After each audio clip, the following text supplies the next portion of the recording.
salli ala Sayyidina Muhammad wa ala ali Sayyidina Muhammad. Alhamdulillah. InsyaAllah jom kita sama-sama mendengarkan taklim hadis yang seterusnya yang bertajuk beriktikaf pada 10 malam terakhir.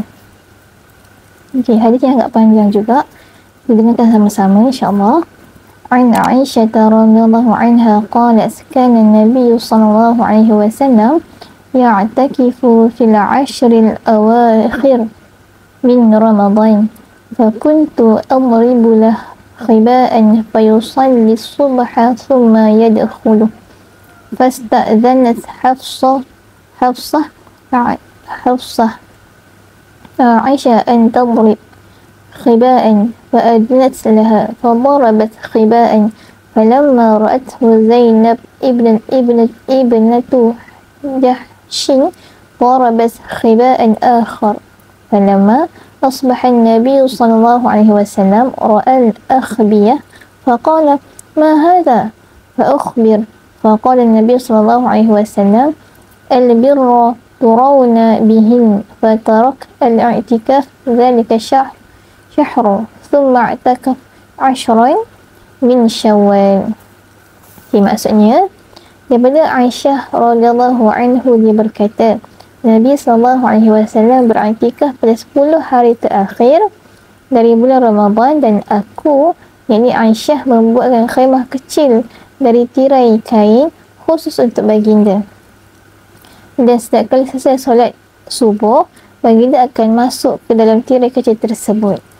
Kemudian Hafsah meminta izin kepada Aisyah untuk membina khemah dari tirai kain juga. Maka Aisyah mengizinkannya.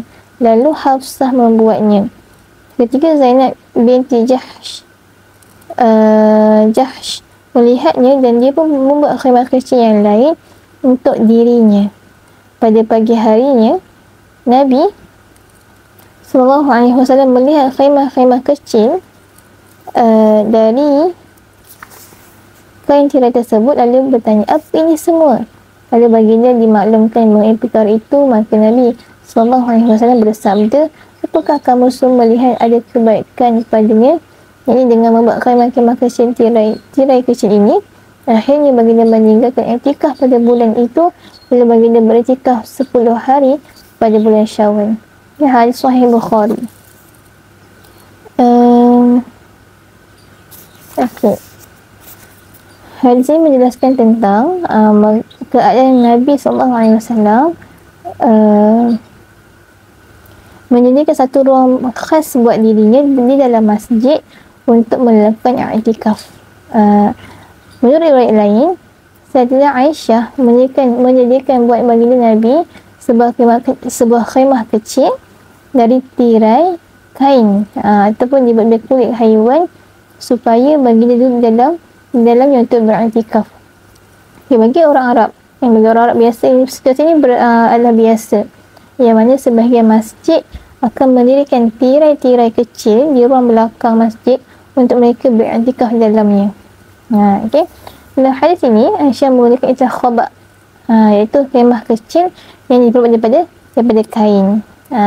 Dan dijelaskan oleh Badrul Ad-Din Al-Aini yang menjelaskan juga perkataan khaba iaitu khemah yang diperbuat daripada kulit binatang dan bukan daripada bulu. Ini dan ditegakkan 2 ataupun 3 tiang. Ini pada kain tersebut. Okey. Melihatkan kepada apa yang dilakukan oleh Sayyidah Aisyah buat Rasulullah SAW, para isteri Nabi turut ingin melakukan sedemikian bagi menghidupkan ibadah mereka pada penghujung Ramadan. Berdasarkan hadis ini juga, sebagian ulama mengharuskan kaum wanita untuk beriktikaf. Seperti hadis yang menyebut daripada Aisyah radhiyallahu anhu, sesungguhnya Rasulullah SAW beriktikaf pada 10 malam terakhir bulan Ramadan sehinggalah baginda wafat. Setelah Rasulullah meninggal, para isteri Nabi meneruskan i'tikaf selepas itu. Namun walau bagaimanapun ada juga pendapat yang tidak menggalakkan para wanita untuk beriktikaf di masjid disebabkan mereka akan terdedah untuk dilihat oleh oleh orang lain, orang ramai dekat masjid nanti. Okay. Mengapa Rasulullah beriktikaf? Okay, apa dia hakikatnya? Kan? Sebab apa iktikaf? Sebab untuk kita putuskan daripada hal-hal dunia, hal-hal yang berkaitan dengan manusia, okay, supaya kita fokus kepada diri kita dan juga Allah, Tuhan kita. Kita fokus untuk beribadah. Tiada gangguan, gangguan sekeliling kita. Kalau duduk di rumah, kita akan banyak gangguan, kan? Gangguan dengan handsetnya, kan? Dengan televisionnya, mungkin dengan situasi keadaan rumah-rumah kita, kan? So betul ada sikit gangguan yang kita mungkin kurang fokus dalam kita beribadah. Maka iktikaf ini untuk kita fokus, tumpu sepenuhnya dalam ibadah kita. Okey. Imam Ibn Rajab ada mengatakan, makna iktikaf dan hakikatnya itu adalah memutuskan semua interaksi dengan makhluk demi menyambung hubungan dengan mengabdikan kepada Sang Pencipta. Dan setiap kali kukuh perkenalan seseorang dengan Allah, kecintaan dan keseronokan beribadah dengannya, maka perkara ini akan melahirkan baginya keterputusan dari makhluk untuk menumpukan secara total kepada Allah dalam setiap keadaan. Itu maksudnya intikannya kita memang putuskan segala hal-hal lain dan kita fokus kepada Allah dan ibadah sahaja. Okey. Oleh demikian, ketika berpuasa ini kita perlu jauhkan daripada unsur-unsur yang negatif lah, unsur-unsur yang perkara-perkara yang mensia-siakan, perkara-perkara toksik, yang mana boleh mengurangkan pahala. Imam Abdul Nu'man ada merekodkan kisah Sayyidina Abu Hurairah, yang mana sesungguhnya dia, yakni Abu Hurairah dan sahabatnya mengasingkan diri di masjid ketika berpuasa, dan mereka berkata, kami membersihkan puasa kami dari perkara dosa dan sia-sia.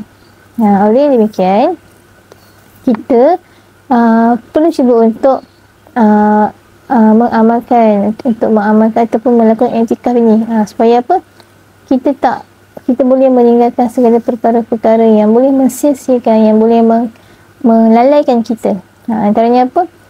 Mungkin daripada kebanyakannya, mungkin saya rasa daripada kita punya phone kita sendiri, telefon bimbit kita, mungkin dari situ banyak kelalaian yang boleh wujud kat situ, kan? Sebab kita masa hari kita banyak menggunakan handphone, kan? So kat situ banyak juga perkara-perkara yang lalai, yang mudah kita terjebak. Kadang-kadang kita kata nak sekejap, dia bilang lama, kita akan sikit-sikit je akan lama lagi. So benda tu akan melalaikan kita. Sebab kita cuba untuk beriktikaf, insya-Allah dia bantu untuk kita fokus dalam kita beribadah. Okey. So insya-Allah moga-moga kita cuba untuk lebih tumpukan sebaiknya lebih lagi pada 10 malam yang terakhir ini.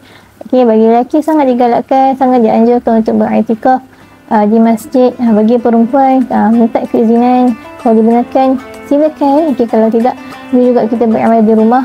Okey, dengan kemampuan yang ada pada diri masing-masing. Yang penting cuba grab seberapa boleh, sebanyak boleh di akhir Ramadan ini, insya-Allah. Okey, wallahu a'lam. Allahumma shalli ala sayyidina Muhammad wa ala ali sayyidina Muhammad. Assalamualaikum warahmatullahi wabarakatuh.